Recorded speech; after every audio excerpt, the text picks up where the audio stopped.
ನಮಸ್ಕಾರ ವೀಕ್ಷಕರೇ, ನಾನು ನಿಮ್ಮ ಬ್ರಾಹ್ಮಿಣಿ ಅಂಜಲಿ. ಬನ್ನಿ ಇದೇ ಜುಲೈಯ ತಿಂಗಳ ಭವಿಷ್ಯ ಕನ್ಯಾ ರಾಶಿಯವರಿಗೆ ಹೇಗಿದೆ ನೋಡ್ತಾ ಹೋಗೋಣ.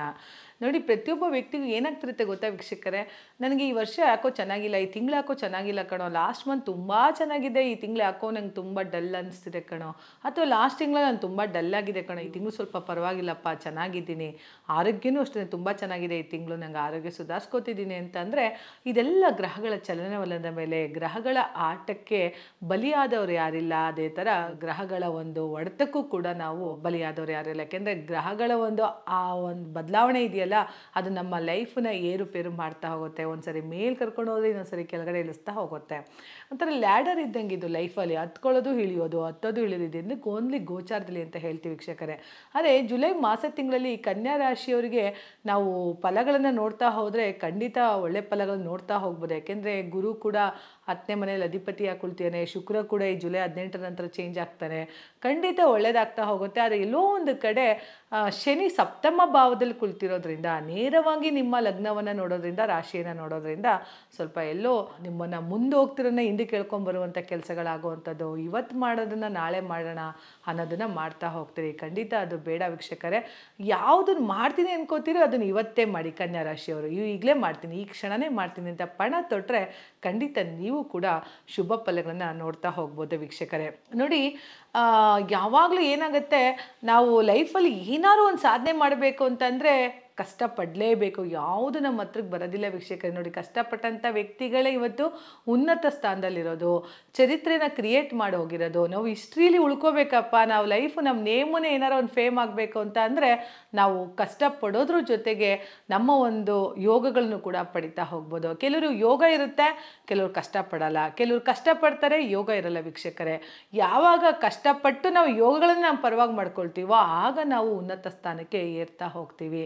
ಮನುಷ್ಯ ಅಂತ ಹುಟ್ಟಿದ ಮೇಲೆ ನಾವು ಈ ಲೈಫಲ್ಲಿ ಏನಾರ ಒಂದು ಮಾಡಬೇಕಲ್ಲ ವೀಕ್ಷಕರೇ. ಆ ಥರ ಕನ್ಯಾ ರಾಶಿಯವರು ದಯವಿಟ್ಟು ಏನಾರ ಮಾಡ್ತಾ ಹೋಗಿ. ಖಂಡಿತ ಈ ವರ್ಷ ನಿಮ್ಗೆ ಒಳ್ಳೆಯ ಫಲಗಳನ್ನು ಕೊಡೋದ್ರಿಂದ ಅದನ್ನು ಯುಟಿಲೈಸ್ ಮಾಡ್ಕೊಳ್ಳಿ, ಉಪಯೋಗಿಸ್ಕೊಳ್ಳಿ. ನನಗೆ ಬಂದಿರುವಂಥ ಅವಕಾಶಗಳನ್ನ ನಾವು ಯಾವಾಗ ಉಪಯೋಗಿಸ್ಕೊಳ್ತೀವೋ ಆಗ ಕನ್ಯಾ ರಾಶಿಯವರು ಈ ಒಂದು ಶುಭ ಫಲಗಳನ್ನು ನೋಡ್ತಾ ಹೋಗ್ತಾರೆ. ಯಾಕೆಂದರೆ ಜುಲೈ ತಿಂಗಳ ಭವಿಷ್ಯದಲ್ಲಿ ನಿಮ್ಗೆ ಏನಾಗುತ್ತೆ ನಾನು ಹೇಳಿದೆ, ಈಗ ಗುರುವಿನ ಜೊತೆ ಶುಕ್ರ ಕಾಂಬಿನೇಷನ್ ಆಗೋದ್ರಿಂದ ಎರಡೂ ಕೂಡ ಶುಕ್ರ ಸುರಗುರು ಇಬ್ಬರೂ ಸೇರ್ತಾ ಹೋಗ್ತಾರೆ. ಈ ಕಡೆ ನಿಮಗೆ ಒಳ್ಳೆ ಪ್ಲಸ್ ಪಾಯಿಂಟ್ ಅಂತ ಹೇಳ್ಬೋದು, ಇಂಕ್ರಿಮೆಂಟ್ ಸಿಗ್ಬೋದು ಕನ್ಯಾ ರಾಶಿಯವರಿಗೆ. ಯಾಕೆಂದರೆ ಲೈಫಲ್ಲಿ ಯಾವುದಾರ ಒಂದು ಸ್ಥಳ ಬದಲಾವಣೆ ಮಾಡಬೇಕು ಅಂತಿದ್ದೀರಾ, ಕೆಲಸ ಬದಲಾಯಿಸಬೇಕು ಅಂತಿದ್ದೀರಾ, ಅಥವಾ ಫಾರಿನ್ಗೆ ಹೋಗಬೇಕು ಅಂತಿದ್ದೀರಾ ಅಂದರೆ ಖಂಡಿತ ಈ ವರ್ಷ ನಿಮಗೆ ಸಾಧ್ಯ ಆಗುತ್ತೆ. ಯಾಕೆ ಅಂತ ಅಂದರೆ ಫಾರಿನ್ಗೆ ಹೋಗಬೇಕು ಅಂತ ಅಂದರೆ ಎಲ್ಲರೂ ನೋಡ್ಬೋದು, ಯಾರ ಜಾತಕದಲ್ಲಿ 12ನೇ ಮನೆ ಚಂದ್ರ ಇರ್ತಾನಲ್ಲ ಅವ್ರು ಖಂಡಿತ ಫಾರಿನ್ಗೆ ಹೋಗೇ ಬಂದಿರ್ತಾರೆ, ಅಥವಾ ಕೆಲಸದ ವಿಚಾರದಲ್ಲಾದರೂ ಹೋಗಿರ್ಬೋದು.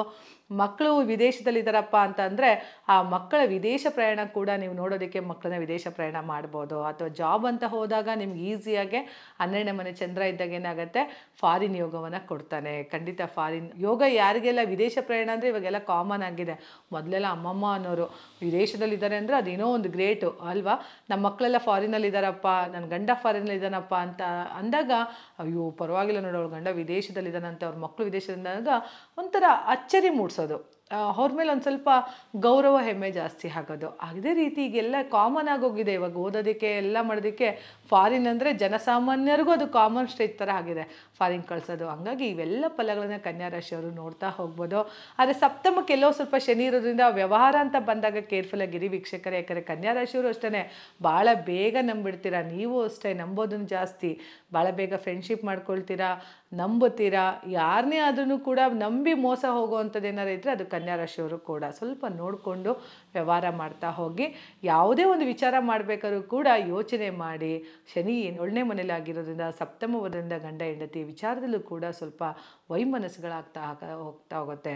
ಅಥವಾ ಕೋರ್ಟು ಕಚೇರಿಯಲ್ಲಿ ಇದೆಯಪ್ಪ ನಿಮ್ಮ ಕೇಸು ಅಂದರೆ ಇನ್ನೂ ತಾರಕಕ್ಕೆ ಇರುತ್ತೆ, ಸ್ವಲ್ಪ ನೋಡಿಕೊಂಡು ವ್ಯವಹರಿಸುವಂಥದ್ದು ಅಥವಾ ವೈವಾಹಿಕ ಸಂಬಂಧದಲ್ಲಿ ಸ್ವಲ್ಪ ಸುಧಾರಿಸ್ಕೊಳ್ಳುವಂಥದ್ದನ್ನು ಮಾಡ್ತಾ ಬನ್ನಿ ವೀಕ್ಷಕರೇ.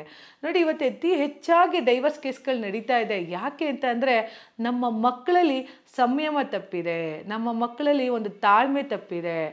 ನಾವು ಏನಾದ್ರು ಒಂದು ನೋಡಿ, ತಂದೆ ಸ್ಥಾನಕ್ಕೆ ನಾವು ಯಾವಾಗಲೂ ಹೇಳ್ತೀವಿ ವೀಕ್ಷಕರೇ, ತಂದೆ ಸ್ಥಾನ ಯಾರಿಗೆ ಕೊಡ್ತೀವಿ, ನಾವು ಗಂಡನಿಗೆ ಕೊಡ್ತೀವಿ. ಯಾಕೆಂದರೆ ತಂದೆಯ ಎಲ್ಲ ಜವಾಬ್ದಾರಿಗಳನ್ನು ಗಂಡ ತಗೊಳ್ಳೋದ್ರಿಂದ ತಂದೆ ಮದುವೆ ಮಾಡಿದ ತಕ್ಷಣ ತನ್ನ ಮಗಳಿಗೆ ನಾನೆಲ್ಲ ಜವಾಬ್ದಾರಿ ನೀನು ಕೊಡ್ತಾ ಇದ್ದೀನಪ್ಪ ಅಂತ ಹೇಳಿ ತಂದೆಯ ಒಂದು ಫಲಿತಾಂಶಗಳನ್ನು, ಅಂದರೆ ತಂದೆ ಏನೆಲ್ಲ ಮಾಡ್ತಿದ್ದ ನೋಡಿ ಅಷ್ಟು ಜವಾಬ್ದಾರಿನ ಗಂಡ ತಗೊಳ್ತಾನೆ. ಅದೇ ರೀತಿ ತಾಯಿಯಾಗೆ ನಂಗೆ ಇನ್ನೊಬ್ಳು ತಾಯಿ ಇದ್ದಾಳಪ್ಪ ಅಂತ ಅಂದರೆ ಅದು ನಿಮ್ಮ ಹೆಂಡತಿಯಾಗಿ, ಧರ್ಮಪತ್ನಿಯಾಗಿ. ಅವ್ರ ತಾಯಿ ಹೇಗೆ ತಾನೆಲ್ಲ ಕಡೆ ಇರೋಕ್ಕಾಗಲ್ಲ ನನ್ನ ಮಗನಿಗೆ ಅಂತ, ನಾನು ಶಾಶ್ವತವಾಗಿ ಇರೋಕ್ಕಾಗಲ್ಲ ಅಂತಲೇ ಎಲ್ಲ ಮಕ್ಕಳಿಗೂ ತಂದೆ ತಾಯಿ ಮದುವೆ ಮಾಡೋದು. ತಂದೆಯ ಜವಾಬ್ದಾರಿನ ಗಂಡ ತಗೊಂಡ್ರೆ ತಾಯಿಯ ಜವಾಬ್ದಾರಿನ ನಿಮ್ಮ ಧರ್ಮಪತ್ನಿ ತಗೊಳ್ತಾಳೆ. ಎಲ್ಲೋ ಒಂದು ಕಡೆ ನಿಮ್ಮ ತಾಯಿ ಬೈದ ತಕ್ಷಣ ನೀವು ಬೇಸರ ಮಾಡ್ಕೊಳ್ತೀರಾ? ಖಂಡಿತ ಇಲ್ಲ ಅಲ್ಲ ವೀಕ್ಷಕರೇ. ಅದೇ ರೀತಿ ತಂದೆ ಅಂದರೆ ಮನೆ ಬಿಟ್ಟು ಹೋಗ್ಬಿಡ್ತೀರಾ? ಇಲ್ಲ ಅಲ್ಲ.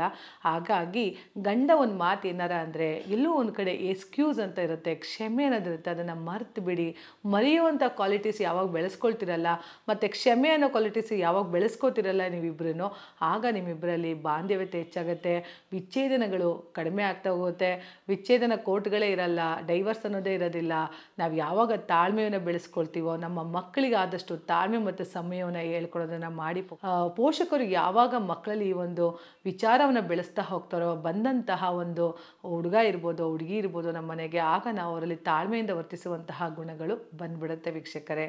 ಹಾಗಾಗಿ ಗಂಡ ಅಂತ ಹೆಂಡತಿನ ವಿಚಾರದಲ್ಲಿ ಸ್ವಲ್ಪ ಎಲ್ಲೋ ಒಂದು ಕಡೆ ಕ್ಷಮಾಪಣೆ ಇರಲಿ.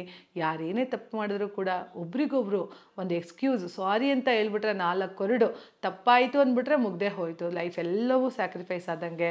ಹಾಗಾಗಿ ಸ್ಯಾಕ್ರಿಫೈಸ್ ಲೈಫನ್ನು ಮಾಡ್ಕೊಳ್ಳಿ ವೀಕ್ಷಕರೇ. ನಾನು ಹೇಳಿದೆ ನಿಮಗೆ ಶನಿ ಸಪ್ತಮ ಭಾವದಲ್ಲಿರೋದ್ರಿಂದ ಎಲ್ಲೂ ಒಂದು ಕಡೆ ನಮಗೆ ವ್ಯವಹಾರಿಕದಲ್ಲಿ ಸ್ವಲ್ಪ ಸ್ಟಕ್ ಆಗ್ತೀರಿ, ಗಂಡ ಹೆಂಡತಿ ವಿಚಾರ ಸ್ಟಕ್ ಆಗ್ತೀರಿ. ಬಂದಂತಹ ಹಣ ಇನ್ನೂ ಸ್ವಲ್ಪ ನಮಗೆ ಯಥೇಚ್ಛವಾಗಿ ಲಾಭಾಂಶವನ್ನು ತಂದುಕೊಡ್ಬೇಕಂದ್ರೆ ಈ ಒಂದು ಕ್ರಿಸ್ಟಲ್ ಮನಿ ಮ್ಯಾಗ್ನೆಟ್ ಅಂತ ಏನು ಕರಿತೀವಿ, ಇದನ್ನು ನಮ್ಮ ಕೈಗೆ ಧರಿಸೋದ್ರಿಂದ ಭಾಳ ಒಳ್ಳೆಯದಾಗುತ್ತೆ ವೀಕ್ಷಕರೇ. ಮನಿ ಮ್ಯಾಗ್ನೆಟ್ ಅಂತ ಅಂದರೆ ಮನಿನ ಮ್ಯಾಗ್ನೆಟ್ ಮಾಡುತ್ತೆ. ಅಂದರೆ ಈಗ ನಾವು ಮ್ಯಾಗ್ನೆಟ್ ಇಟ್ಕೊಂಡ ತಕ್ಷಣ ಹೇಗೆ ಕಚ್ಕೊಳ್ಳುತ್ತೆ ಅಲ್ಲ, ಅದೇ ಥರ ಇದು ಮನಿ ಮ್ಯಾಗ್ನೆಟ್ ಅಂತೇಳಿ ನಿಮ್ಮ ಧನಾಕರ್ಷಣೆ ಮಾಡೋವಂಥದ್ದು, ಹಣವನ್ನು ಆಕರ್ಷಣೆ ಮಾಡೋವಂಥದ್ದು, ಯಥೇಚ್ಛವಾಗಿ ಲಾಭವನ್ನು ತಂದುಕೊಡುವಂಥದ್ದು, ಗಂಡ ಹೆಂಡತಿ ವಿಶ್ವಾಸದಲ್ಲಿ ವ್ಯವಹಾರದಲ್ಲಿ ಒಂದು ಪ್ರೀತಿಯನ್ನು ತಂದುಕೊಡ್ತಾ ಹೋಗುತ್ತೆ ಈ ಕ್ರಿಸ್ಟಲ್ಲು. ಯಾವಾಗ ಈ ಕ್ರಿಸ್ಟಲ್ನ ಧರಿಸ್ತಿರೋ ನಿಮ್ಮಲ್ಲಿ ಕಾಸ್ಮಿಕ್ ಎನರ್ಜಿ ಪಾಸ್ ಆಗುತ್ತೆ, ಪಾಸಿಟಿವ್ ಎನರ್ಜಿ ಜಾಸ್ತಿ ಆಗುತ್ತೆ, ನೆಗೆಟಿವ್ ಎನರ್ಜಿನ ಕಡಿಮೆ ಮಾಡ್ತಾ ಹೋಗ್ತೀರಿ ವೀಕ್ಷಕರೇ. ಖಂಡಿತ ಒಳ್ಳೆಯ ಉತ್ತಮ ಫಲಿತಾಂಶಗಳನ್ನು ನೀವು ಈ ಒಂದು ಕ್ರಿಸ್ಟಲ್ನ ಧರಿಸೋದ್ರಿಂದ ಒಳ್ಳೆಯದಾಗತ್ತೆ. ಧನ್ಯವಾದಗಳು.